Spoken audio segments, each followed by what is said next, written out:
Well, welcome. I'm joined by J.Garrido and M.Stevens, and you both are the MRS Spring 2014 meeting co-chairs.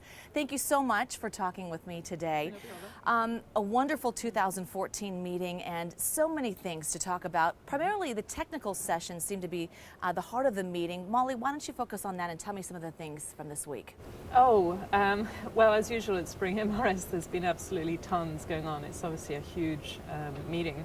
The way we focused it this year, and the way they've done it in many previous years as well, is to essentially have different topics within the meeting, really important focused topics. And all of us as meeting chairs actually come from very different backgrounds in science and different scientific areas of expertise. So I guess we've probably all had our favorite bits of the meeting coming together. And myself, I'm more from a biomaterials background, so I've been really focusing on the biomaterials and the nanomaterials and the bioelectronics bits of the program. And Jose, how about for you, your focus on this week? So I'm more focused on electronics, optoelectronics, and a bit of energy.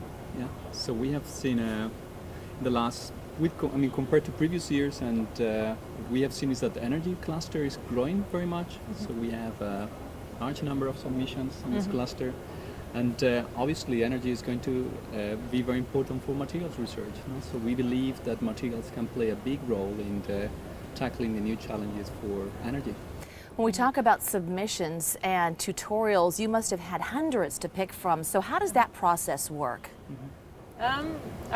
It's a balance, right? It's about getting the program balanced. One thing I think that we've all noticed MRS is really good at is trying to be very fair, actually, in terms of how balanced the program is, and so making sure there's good submissions from around the globe, so it's a very representative snapshot of what's going on within materials research, and obviously you pick the best proposals. The best of the best each year. Do you see the same type of topics for next year, or some things you didn't pick this year that may be introduced next year?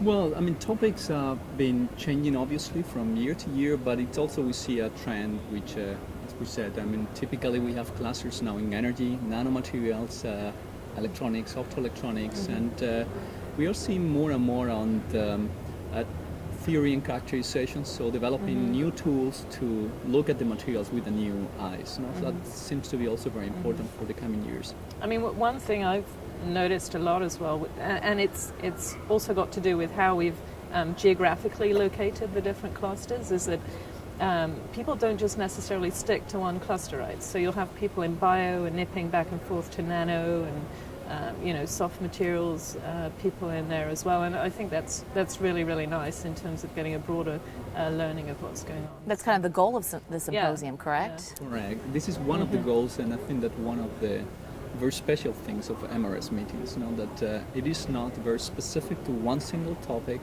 and like young researchers and also more senior researchers can really see and broaden their scope with such a large number of topics.